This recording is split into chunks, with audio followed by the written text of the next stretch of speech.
నమస్తే, నేను మధు. రాహుల్ గాంధీని ఢిల్లీ పోలీసులు అరెస్ట్ చేయబోతున్నారా? మరి ఏ కేసులో అరెస్ట్ చేయబోతున్నారు? అసలు ఏం జరుగుతుంది ఢిల్లీలో? ఈ రోజు మనం తెలుసుకుందాం. ప్రస్తుతం మనతో పాటు ఉన్నారు సీనియర్ జర్నలిస్ట్ సిఎస్ రావు గారు. వారిని అడిగి మరిన్ని విషయాలను తెలుసుకుందాం. నమస్కారం సార్. సార్, అసలు ఢిల్లీలో ఏం జరుగుతుంది సార్? ఇప్పుడు రాహుల్ గాంధీని మరి నిజంగానే పోలీసులు అరెస్ట్ చేస్తారా? ఒకవేళ అరెస్ట్ చేస్తే ఏ కేసు మీద అరెస్ట్ చేస్తారు? ఇప్పుడు ఒక కేసు అయితే ఢిల్లీ పోలీసులు ఎఫ్ఐఆర్ చేశారు. ఎఫ్ఐఆర్ చేశారంటే డెఫినెట్ గా దానికి సంబంధించిన బాధ్యుల్ని అరెస్ట్ చేయాలి. అవును. దానికి ఎవరు బాధ్యులు అనే దాని మీద ఇప్పుడు పోలీసులు స్టార్ట్ చేశారు, ఇన్వెస్టిగేషన్ స్టార్ట్ చేశారు. ఏ కేసులు అని అంటే ఇప్పుడు ఫోర్ స్టార్ అని చెప్పి ఒక బుక్ రాశారు. ఎవరు? ఆర్మీ చీఫ్, మాజీ చీఫ్, ఆర్మీ మాజీ చీఫ్ రాసినటువంటి బుక్. అది కలకలం రేపుతుంది, ప్రపంచవ్యాప్తంగా కలకలం రేపుతుంది. ఇప్పుడు అసలు ఆ బుక్ అఫీషియల్గా ప్రింట్ కాల. పెగ్విన్ ఇండియా అనేటువంటి పబ్లిషర్స్ వాళ్ళు ఏం చెప్తున్నారంటే మేమేం అఫీషియల్గా విడుదల చేయలేదని చెప్తున్నారు. వాళ్ళు చెప్తున్న క్రమంలో ఇప్పుడు ఈ బుక్ ఏమో ఇంటర్నేషనల్గా అన్ని దేశాల్లో ప్రింటింగ్ అయ్యి అందరి చేతుల్లోకి వెళ్ళిపోయింది, ఆన్లైన్లో కూడా ఉంది అని చెప్పి రాహుల్ గాంధీ గారు లోక్సభ వేదికగా, పార్లమెంట్ వేదికగా ఆయన చెప్తున్నారు. ఒక బుక్ కూడా పట్టుకొచ్చారు. అది ప్రింట్ అయిందా లేదంటే అయ్యింది, అవ్వకపోతే ఈయన చేతిలో బుక్ ఎలా ఉంటుంది? అయ్యింది. ఎక్కడ అయ్యింది? పెగ్విన్ ఇండియా దగ్గర అయ్యింది అని అంటున్నారు. పెగ్విన్ ఇండియా వాళ్ళు ఏం చెప్తున్నారు? మేము చేయలేదు అని చెప్తున్నారు. మేము చేయలేదు, అఫీషియల్గా మేము రిలీజ్ చేసినప్పుడే మేము చేసినట్టు, అంతే తప్ప మేము ఒకవేళ మేము చేసి ఉంటే మేము విడుదల చేసినట్టు మేము వేసుకుంటాం కదా, దాంట్లో మేము చేయలేదు అని చెప్తున్నారు. మరి చేయకపోతే బుక్ ఎలా వచ్చింది సార్? బుక్ ఎలా వచ్చింది?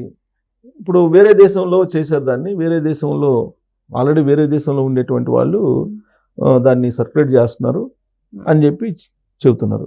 దీని మీద ఇప్పుడు ఇన్వెస్టిగేషన్ చేస్తున్నారు. బీజేపీ వాళ్ళు కంప్లైంట్ చేశారు దాని మీద. ఇది విదేశీ కుట్ర ఉంది దీని వెనుక, ఈ విదేశీ కుట్రని ఛేదించాలి అని. ఈ విదేశీ కుట్ర ఎవరు చేశారు అని అంటే రాహుల్ గాంధీ చేశారు అనేది ఒక ఆరోపణ బీజేపీ వాళ్ళు. సో పెగ్విన్ ఇండియా పబ్లిష్ చేసిందా లేదా అనేది ఒకటి. రెండు, ఈ బుక్కి అఫీషియల్గా రిలీజ్ చేయకుండానే, అఫీషియల్గా దాన్ని రైట్స్ ఇవ్వకుండానే ఈ బుక్ని ఇంటర్నేషనల్గా ఎందుకు సర్క్యులేట్ చేస్తున్నారు? మూడు, ఆ బుక్లో ఉన్నటువంటి అంశాన్ని పార్లమెంటరీ వేదికగా రాహుల్ గాంధీ గారు ప్రస్తావించారు.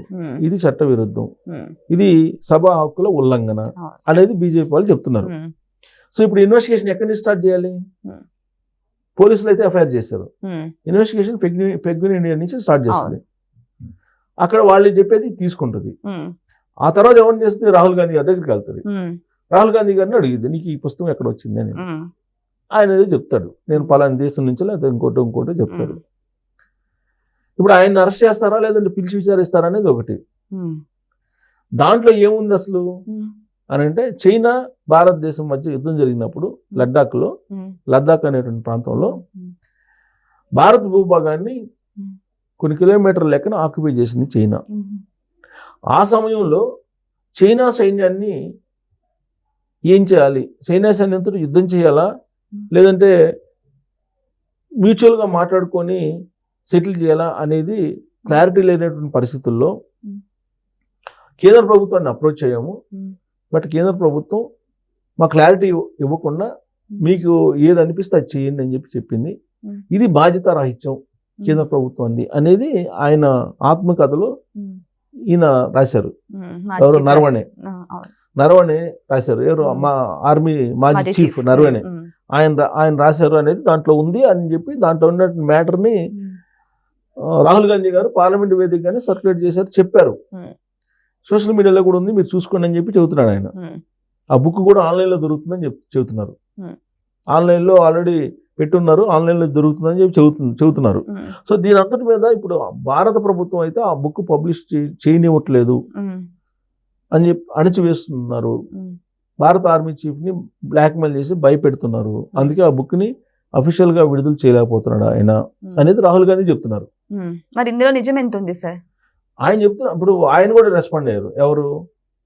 నరవణే కూడా రెస్పాండ్ అయ్యారు. నరవణే ఏం చెప్తున్నారు? నేను ఇంకా బుక్ రిలీజ్ చేయలేదు, రాశాను కానీ రిలీజ్ చేయలేదు అని చెప్తున్నారు. సో ఆయన కూడా గవర్నమెంట్ని కాదని చెప్పేసి చెప్పేటువంటి పరిస్థితి ఉండకపోవచ్చు. ఈ ఇష్యూ పెద్ద రాద్ధాంతం జరుగుతుంది, పార్లమెంటు వేదికగా జరుగుతున్నటువంటిది. కాబట్టి ఇది విదేశీ కుట్ర అని చెప్పి అన్నారు. ఇప్పుడు మొదటి నుంచి రాహుల్ గాంధీ గారి మీద బీజేపీ వాళ్ళు చేస్తున్నటువంటి ఆరోపణ ఏంటి? ఈయన చైనా ఏజెంట్ అని అంటారు.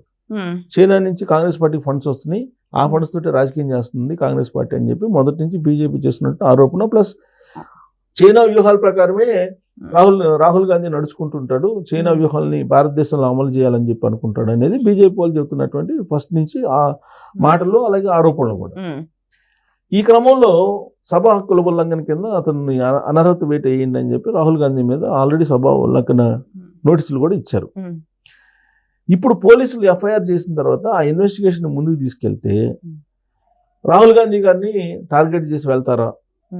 ఇప్పుడు ఒకవైపు ఏమో సభా ఉల్లంఘన, రెండో వైపు ఏమో పోలీసుల ఇన్వెస్టిగేషన్. ఈ రెండింటి నడుమ రాహుల్ గాంధీ టార్గెట్ అయ్యారు. దీంతో ఢిల్లీ పాలిటిక్స్లో హై అలర్ట్. అంటే ఢిల్లీ పాలిటిక్స్లో రసవత్తరమైనటువంటి చర్చ ఏంటంటే ఇదే. నరవడే రాసినటువంటి బుక్, ఈ బుక్లో ఏముంది అనేది ఇంటర్నేషనల్గా వస్తుంది. ఇంటర్నేషనల్గా కూడా ఇప్పుడు చర్చనీయాంశం అవుతుంది. రాహుల్ గాంధీ గారికి కావాల్సింది కూడా అదేనా అంటారు బీజేపీ వాళ్ళు. ఎందుకు? చైనా తోటి మన భారత సైన్యం పోరాడింది ఆ రోజు లద్దాఖ్లో. ఆ పోరాటం అనే దాన్ని గర్వకారణంగా తీసుకోకుండా ఈయన చైనా సైన్యం వచ్చేసి భారత భూభాగాన్ని ఆక్రమించుకున్నారు అని చెప్పి ప్రచారం చేస్తున్నాడు. ఇది భారత సార్వభౌమాధికారి లేదా భారత యొక్క పౌరుల ఆత్మగౌరవం కానీ ఇది మంచిది కాదు అనేది బీజేపీ వాళ్ళు చెబుతున్నారు. సో ఇలాంటి పరిస్థితుల్లో ఒక రాజకీయపరమైన హై టెన్షన్ అయితే ఢిల్లీలో నెలకొంది.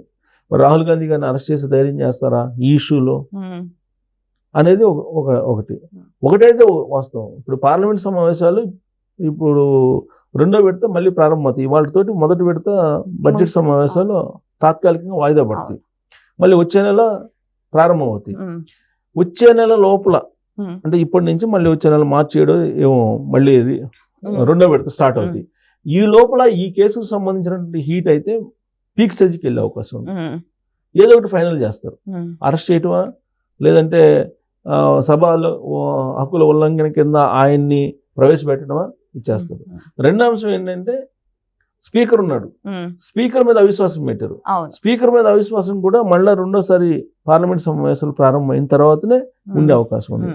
కాబట్టి మొదటి విడత ఏ విధంగా అయితే లోక్సభ సమావేశాలు సక్రమంగా జరగలేదు, రెండో విడత కూడా జరిగేటువంటి అవకాశం లేదు. ఎందుకు? ఒకవైపు కేసు, ఇంకొక వైపు సభ ఉల్లంఘన, ఇంకొక వైపు ఏమో అవిశ్వాస తీర్మానం. ఈ నేపథ్యంలో రాజకీయపరమైనటువంటి ఒక చర్చ, తీవ్రమైనటువంటి చర్చ ఢిల్లీలో కొత్త రూపంలో బయలుదేరింది.